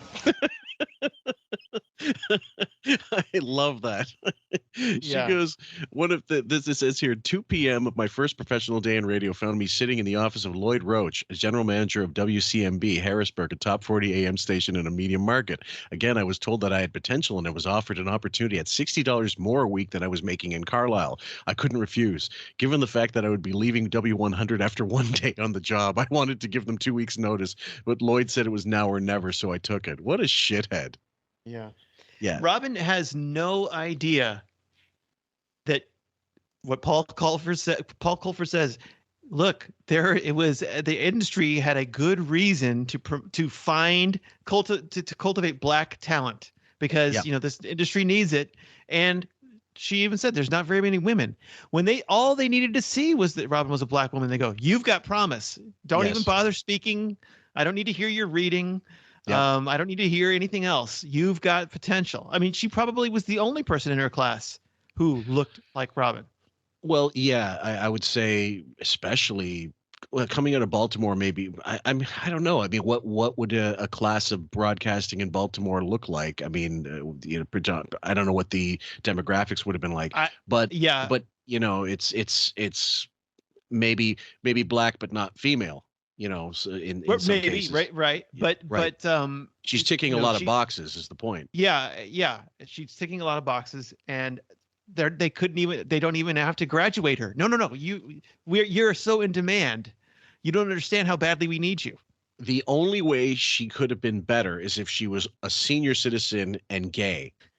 And mentally deficient. She would have ticked every single box, and it's not to say she isn't actually, special needs, guys, but either way, we're going to continue with Robin's wonderful Van Halen inspired storytelling.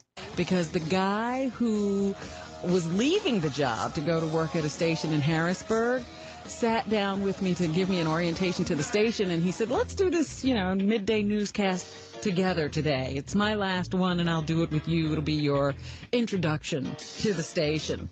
And we did the newscast, and when it was over, he said, you know what? I know this place looks a little weird. Please don't quit. I'm going to a bigger station, and I think they have a position for you. So I was hired by the guy I came to replace at his new station. You hadn't even opened your mouth, and you're already getting promoted, being handed new jobs. Pretty amazing. Yeah, it really is. Yeah.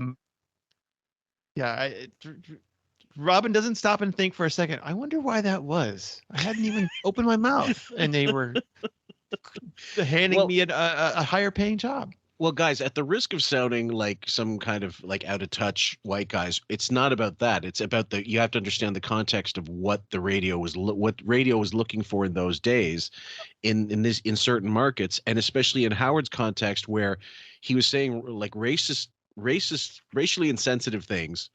And he was a Jewish kid from Long Island, and they needed a counterbalance. They needed a counterpoint to wash away any potential blowback from, listeners or critics or whatever, just, sponsors say, how could he be racist? He's working with a black woman. Well, how could he be sexist? If she was, you don't think she would stick up for women and minorities? Well, no, she wouldn't. Yeah. So, I mean, Paul Colford says, radio is a government regulated industry, and the government had concerns about making sure that there were people of color working in this industry. So it's not like it's us projecting. They're saying, okay, we want the government off of our back, but we don't have any applicants. Finally, an applicant walks in. They go, "You're hired. Perfect. Yes. You're promoted. Boom. Perfect. Yeah. So all you can do is hope that somebody like Robin walks into the office. Oh yeah. That was in Harrisburg. Harrisburg, I was there for 6 months. I was incredibly ambitious. It had taken me a long time to find out what I really wanted to do and to actually be doing something I loved. And once I got into radio, I didn't care how long the hours were. I was just having fun, and every day was different.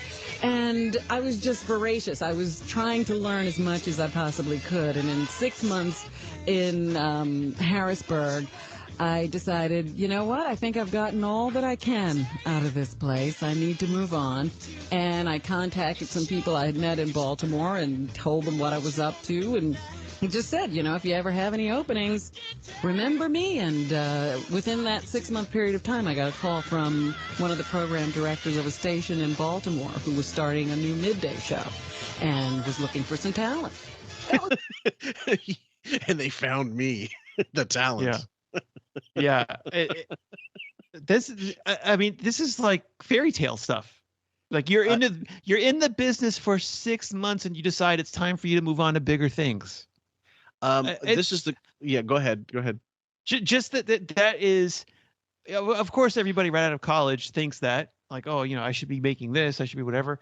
But she's actually getting it, and still spiteful. She's still, you look at her memoirs, I wasn't given enough. Okay, I'm going to play this for you. Now, this is maybe unfair because this is Robin in 2019, but this is the kind of talent we're talking about. So this is the 10th anniversary of that.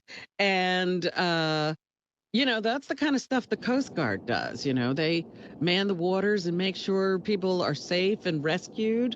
And now these guys aren't getting paid. They say that the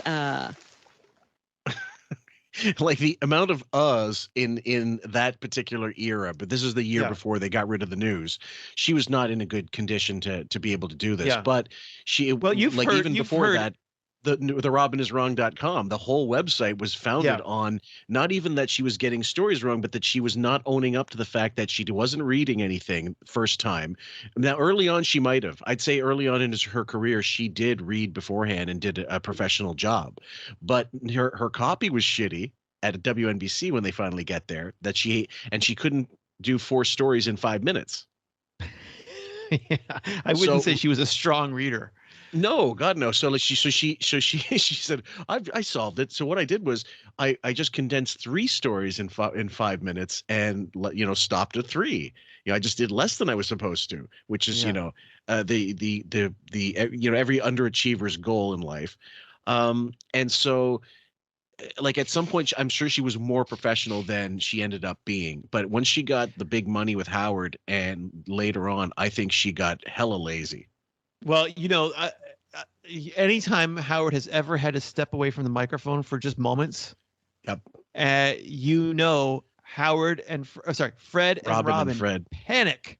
Yep. They panic. They have nothing. They've been in the business for 40, 50, 60 years, whatever. They have nothing. Yeah, go ahead.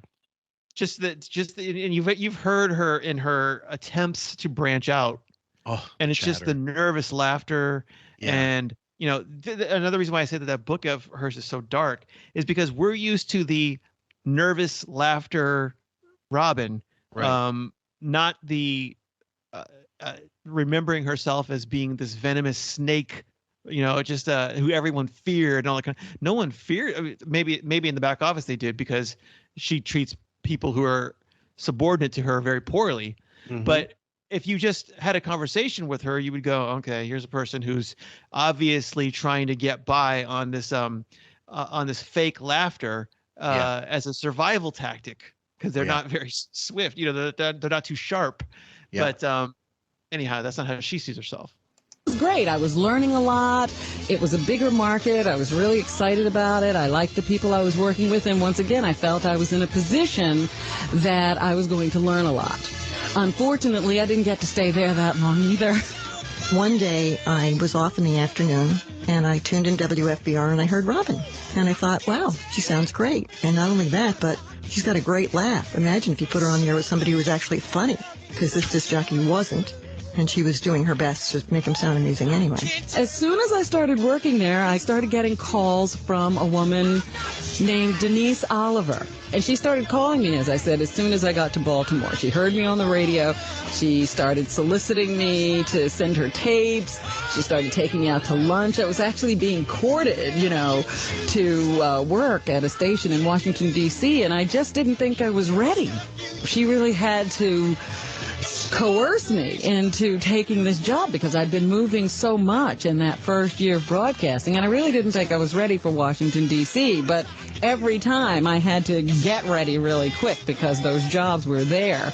And the thing that made me take the job was that she finally said, let me play you a tape of this guy I want you to work with. And I'm like, I've heard Morning Men before. I don't care. Yeah, of course. Big, highfalutin Robin doesn't need. Listen, I've been there, kid. You don't have to tell me. I've been in the end zone before. But what I love especially. Please. It must drive Howard crazy that allegedly he'd been wanting to do radio since he was a kid. Allegedly, right. Which we didn't. Yeah. But here he is. Robin has only been out of broadcasting school, which she didn't even complete.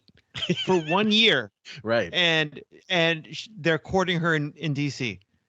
1 year Howard had been on the air for a couple of years and couldn't even get Hartford without begging to get Hartford. Toiling, yeah.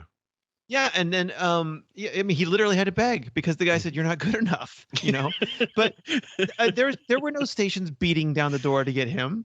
No. It must drive him crazy. Yeah. That he has to bite his tongue and say, why, right, Robin? But he can't do that. No, he cannot. So, yeah. No.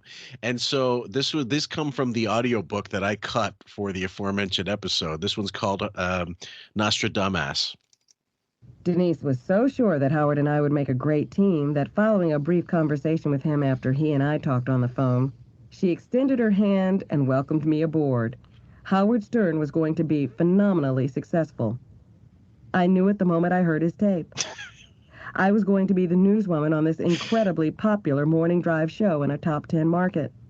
This is a perfect example of her and Fred, first of all, bullshitting, but acting like they have some kind of prognostication. Yeah. Is that a word? Prognosticative? I don't know. I don't know if that's typically associated with the J. Deeney, I think that word. I guess, yeah. And her like these mad predictive skills, like he's gonna be massively successful. Or Fred saying, I know what these radio guys are like when they're at getting Fred after his first job, knowing all about Yes. You know, how as the if business Robin works. had, as if Robin's some kind of veteran who knows when she hears a Morning Man. She's only ever heard in the 4 cities that she's lived in, I'm sure, Morning Men. Right. And you know, Morning Men at the time, I don't know that they were Morning Man the way that they became, you know, where it's more than just a little quip between songs, but you know, more of a personality coming through.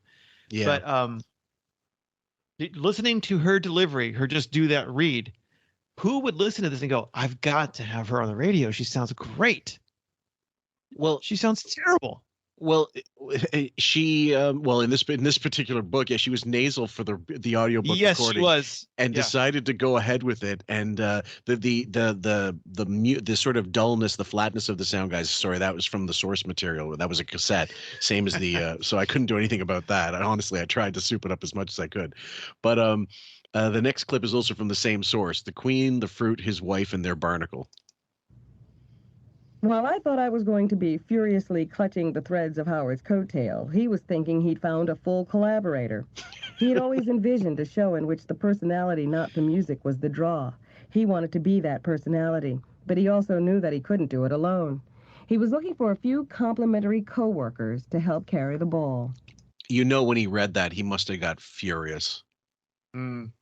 Like my contention, and I've said it before, and I'll say it again. Sorry, guys, I apologize. We do run over old ground sometimes from time to time. That Miss America, the release, was a direct response to Robin's book, as if to put her in her place, number one. But number two, he needed to rebut this fictitious thing about what he thinks is fictitious, because she outed him for not wanting to go to mornings. And he, for the longest time, he said, you're to blame for us going to mornings. Meanwhile, that was where the money was. Yep. Yeah. You know, like he was content to be number one in a market in the afternoons when nobody was competing. And she outed that, like they were riding in a town car. And he said, why bother? We're number one. And she goes, but we have no competition. Well, that's how he likes it. Imagine being in the Olympics. The other 9 runners in the 100-meter dash all, like, you know, get disqualified. You're like, this is the best race ever. So I just found that I found that fascinating. Not to mention, too, that she only viewed this as a stepping stone towards television. Yes. So, yeah, it's always amusing when Robin it happens rarely, but interviewed as some kind of veteran of radio. Yeah. She knows nothing about radio. She's only in it because she couldn't reach the next step that she assumed she'd be able to reach. And because of a superstitious guy who turned out to be very successful, who has, you know, kept her close to him for his entire career. Yeah, she certainly wouldn't make it on her own. Let me give you a second. I think there's another clip I'd like to play here. This is from Al's Boring Podcast, and it's in relation to it's a quip that he made before he left the show. He got Robin a little. He got back at Robin a little bit about this whole when she discussed recently in this audio clip that you just heard. That she was going to be a journalist, and so this is what he had to say about it. I mean, and one day I'm on there doing the headlines live, and Robin Quivers says live, she says, Howard, this Steve Langford doing the news, he's terrible. He's off, you know, this news is just and I leaned into the microphone live on the air, and I go, Howard, it's pretty interesting taking news criticism from a woman whose idea of reporting is reading a newspaper out loud into a microphone. How'd that go over?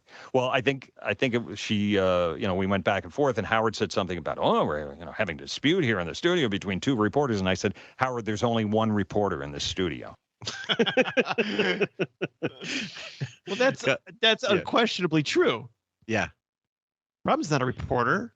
No, she's not a journalist, first of all, and she's not a reporter. Journalist. No. Yeah. She's a newsreader. Newsreader, absolutely.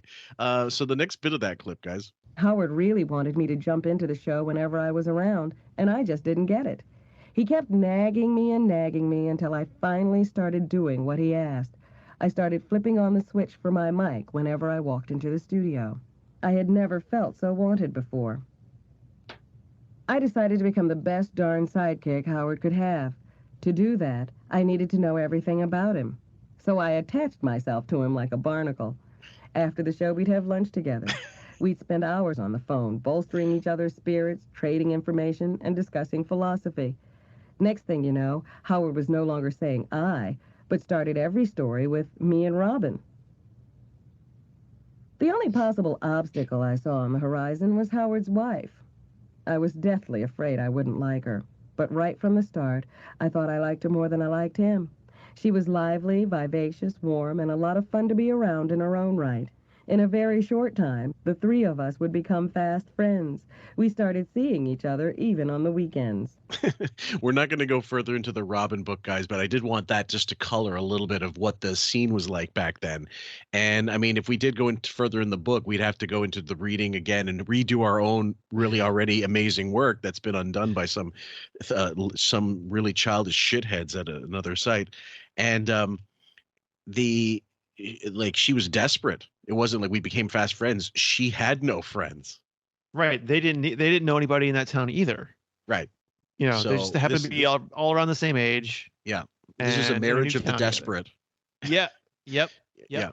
And Fred is included in that bunch. Absolutely. So, I mean, they're all social miscreants and just not, I mean, you'd go deviants on some level in terms of Howard, but you definitely, all three of them individually.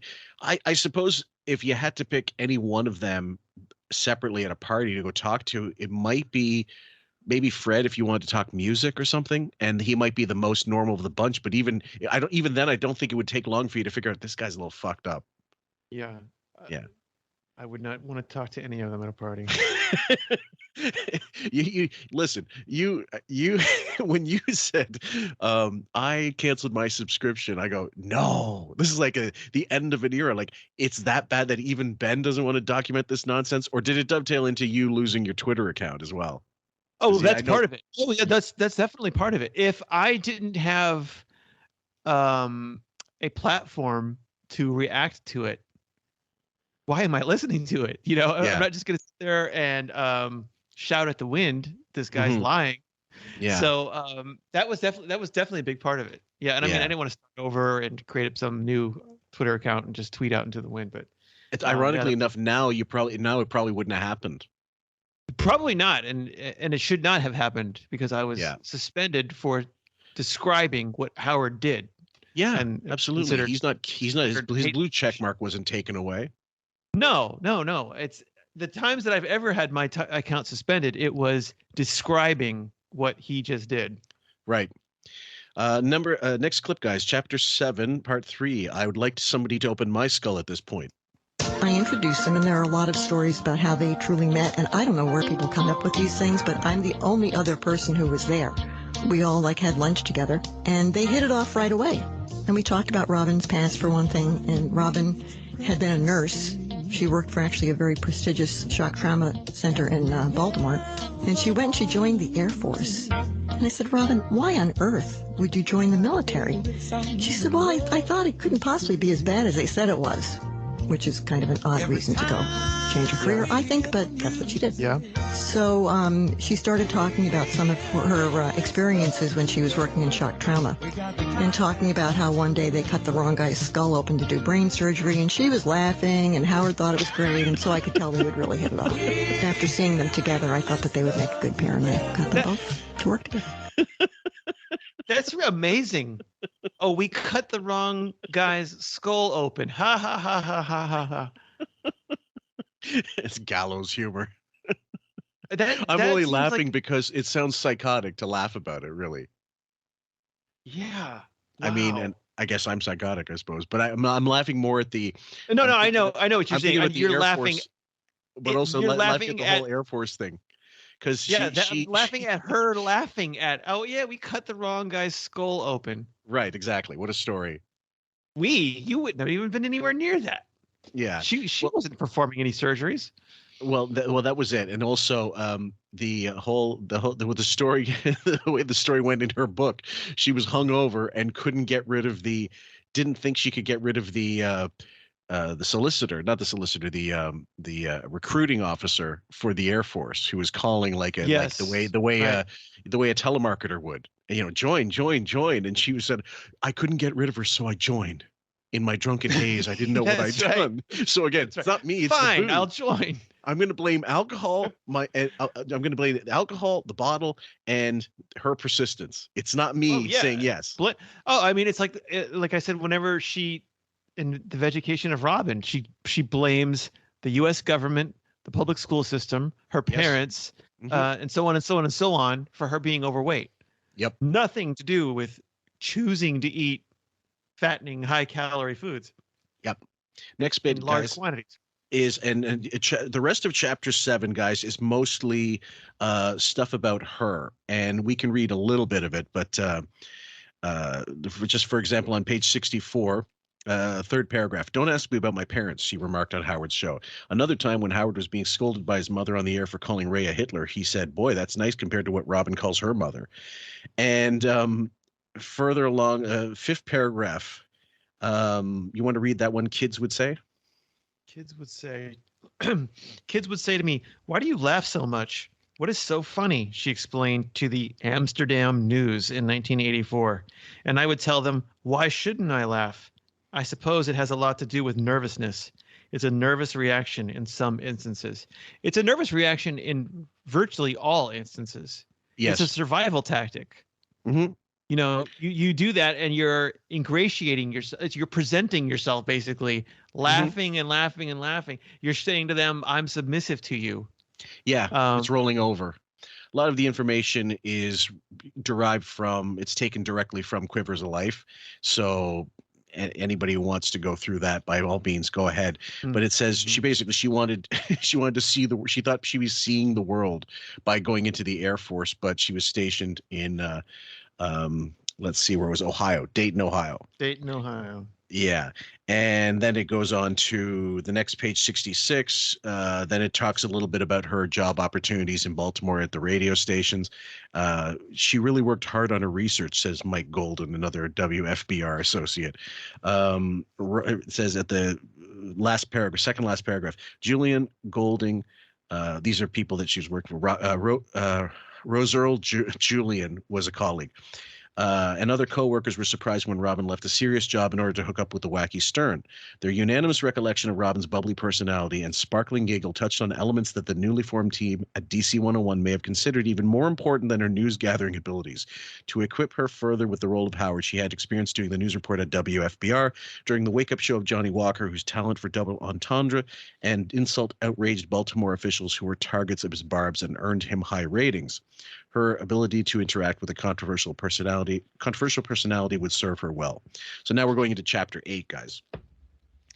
And the audio starts right here. On paper, Howard fit the description of a transient radio broadcaster. He was 27 years old and starting his 4th job in 5 years. But unlike other disc jockeys laying over in Washington en route to a better gig, Howard emitted a jolt of electricity on a dial unaccustomed to his brand of pranks and foolishness. During his first broadcast on March 2, 1981, he called the office of Mayor Marion Barry and loudly demanded the assistant who answered the phone to explain what kind of a man called himself Marion. That's a girl's name, Howard insisted. He suggested that there be a local parade to welcome his new morning show. Which is the exact same shit he did everywhere he went. DC is not ready for that kind of edge. Yeah. A parade. Yep. The next clip is called Heavy Bob Grant Influence Here. His premier week included mockery of President Ronald Reagan, whom Howard accused of greasing and coloring his hair. In phone conversations with women about men, he asked, "Did you score?" There was something about the president playing with Nancy's gun. Sure, I'm a little crazy and a little weird, he told the Washington Star during his first week. But I think a listener can identify with being a little weird. I didn't get the joke. The president playing with Nancy's gun. Is Nancy like Myra Breckenridge and has something between her legs that we don't know? I don't know. Yeah, I don't know. And you're right. And that's a good callback. He voted for Reagan. So it's funny that he's out there pretending that he's not, he's one of the Union of Brotherhood. Yeah. But he's not that guy. He voted for Reagan. Certainly not. I don't think this area has experienced a morning rock and roll program that has something more to say than just being an electronic jukebox. So that's what I have to offer. Howard's give and take on the phone, his dismissive hang-ups on those who annoyed him, your mother, and his irreverent opinions about the president on down gave his program the hook of unpredictability in an otherwise predictable medium. Okay, so there's some sections that are again, they're clipped out. If he recalled for a moment the emotionless, sterile programming that he'd had to endure on those distant mornings when Ben Stern took him to his recording studio in Manhattan, the contrast would have seemed especially satisfying. They think a non-talking, non-thinking disc jockey is all listeners will stand for, he said, but I think that's nothing but robot radio. It doesn't relate and it's dishonest. Wow, how far we've come since then. Yeah. Next one, the free spirit. That's the clip. That's a short clip in between all that. He saw himself as a free spirit among his contemporaries in rock radio. Helping him make the proceedings sound less robotic was Robin Quivers. So, and this goes into the last bit here. Laugh track comment omitted. So 1 sec. Howard became comfortable with Robin from their very first show together. He dispensed advice on picking up women from a book written by a man who had slept with thousands. One of the author's suggestions was to wear tight pants, which prompted Quivers to ask, if the guy managed to bed thousands of women, when did he have time to wear pants? Howard loved her reaction. Their partnership clicked. A Washington Post reporter observed, a genuine, sincere hilarity pulsates over the airwaves when she and Stern start exchanging commentary. Now, what's omitted there is the one, they read it incorrectly first. He read it incorrectly, and that was on purpose, I'm certain. Listeners recognized that she was much more than Howard's newsreader. She became his laugh track, a Washington Post reporter observed. And that's exactly what her function was. Black, yes, female, laugh track. End of story. And that's what should go on her tombstone. Howard got one. He got his delivered in studio. Female and that's laugh track. That's funny. That's it. I mean, I was looking at funny tombstone because there's all kinds of them all over the place. One of my favorite pictures was when Don Rickles passed away. Not his tombstone because that hadn't been erected yet, but on the Hollywood Walk of Fame outside of the Chinese Theater where his star was. Someone had put a hockey puck along with a bunch of flowers, and I was actually touched by that because, you know, it's a Don Rickles. It was something infamous way back in the day. For Robin, what can you say about her? If she passed tomorrow, what would she have as a legacy? A really shitty pair of books, one of which made her look like a monster. The other one was a complete falsehood and a lie when she finally admitted years later that she was eating burgers as she was promoting it, fatter than ever, and talking like the audacity. I mean, it would be like I don't know, it would be like Daniel Carver promoting a book about racial equality. I mean, that is one of the most absurd book promotions that you've ever heard of. This morbidly obese woman going out there. And I love the clip on when she's on the doctors, and the doctor explains to her how her type of cancer usually strikes women who haven't had children and are obese. Yes. And it's just to be hit with that with the big smile on her face the whole time. And then to go and explain to this very thin, fit, trim doctor, you know, you don't have to overdo it on the holidays. You could have sensible pies. And Robin is the voice of the sensible. The woman who looks like she's just been peeled right off of a food box, Aunt Jemima box, is the voice of sensible eating. There's no shortage of photoshops of her as an Aunt Jemima bottle. That's the sad. That's the sad part. Right. And it doesn't look dissimilar. It's like gallon size bottle though. You better believe it. Like a Carlo Rossi size bottle of maple syrup. This is one of the clips that we just heard described of the outrageous content of Howard reading about this pickup artist book. And here's a clip of him from the time. Yeah. What turns women on? I've got this really weird article here about a book from a guy who claims to have slept with over 300 women. He says, in order to pick up women, there are certain things you have to do. It's really weird because, these ideas here seem really incredible. Curl your hair. It says more women like curly hair. Wear tight pants in the crotch area. Stare at a woman's breast and neck. hang out around ladies' rooms, wait for women to come out of the bathroom. That's a good place to meet them. I guess they feel better coming out than they do going in. Those are some of the ideas. What are your ideas? I want to talk to these guys who have no problem on Friday nights meeting women. He couldn't sound creepier if he tried. If he had a windowless van and paraded naked in front of school children, he wouldn't be any creepier. And you can hear him panic as he's about to say the word breasts. Yeah. He internally panics before he says the stare at a woman's breasts and neck. He braces himself. This shock master.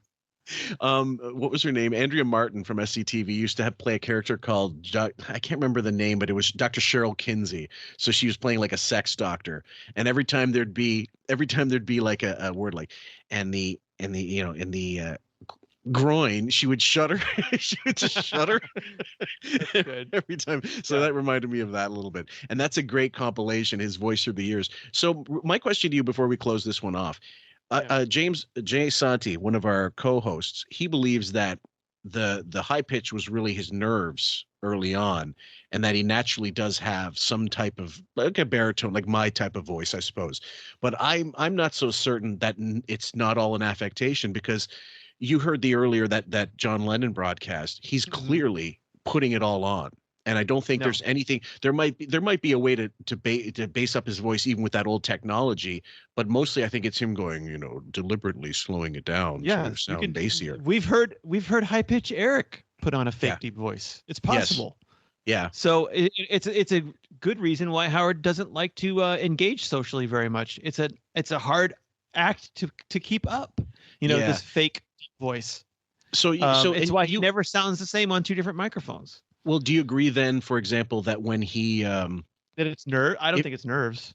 Okay, so what about like when he's on a talk show? You think it's all prepped? They've adjusted the levels for his particular mic? Like what? For example, the old talk shows, or not even. Let's say when he was on The View in the mid 2000s or the late 2000s. I think that he will maintain a composure. I mean, I've said before, he's talked about this before, how he took vocal coaching and learned some diaphragm techniques. Sure. I don't know if I know that I've either heard him say it or he's written it. He's talked about it. I know I have audio clips of it somewhere where he says the lady told him, you got to shave your mustache, because you with your mustache, you're thinking constantly about how you look while you're speaking with the mustache. You get rid of it. Now it's just your voice. And he said it did change. And I actually that's probably true, but no, I think it was more, I think what she was saying was probably correct, but he was always trying to do some affectation throughout the years. Well, he's always been trying to do an affectation. That's true. Yeah. And so is Robin. I mean, Robin's gone as far as being British. Yeah. But I mean, it's a luxury that that's what they have time to think about. Is how can I make my voice sound more interesting? It's because they have nothing else going on in those heads, so they're worried more about like, well, how can I make my sound more interesting to people? But he's tried everything, obviously, from 5 packs of cigarettes a day to drinking hot water, which is the reason why he drinks hot water, is it can loosen your vocal cords and make your voice sound a little deeper. To compose, the way he literally will sit and use his diaphragm when he speaks. But you hear him on America's Got Talent or whatever, and I just hear a very stilted delivery.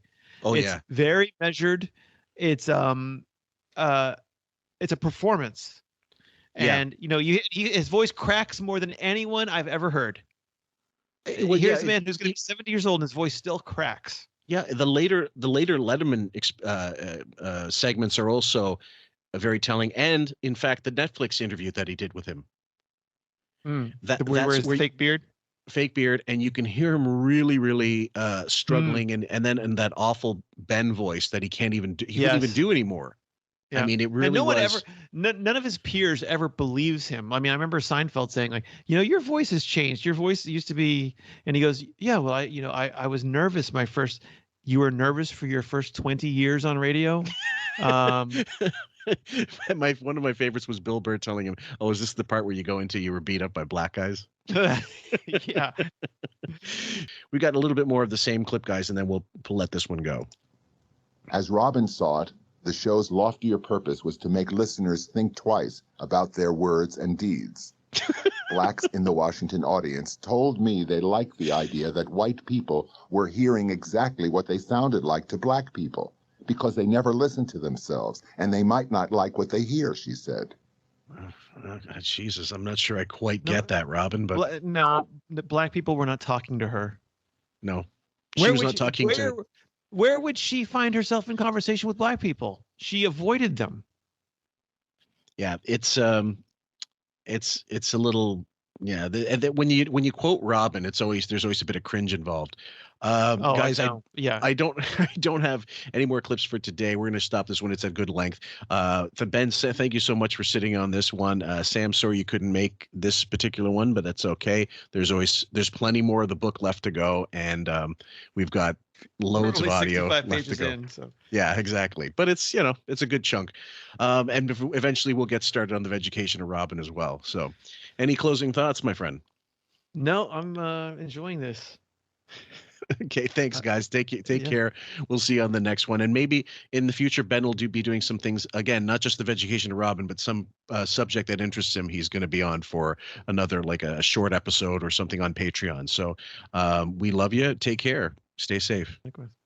He was like a monster guitar. That's classic Ozzy, too, when he comes in. Mr. Crowley!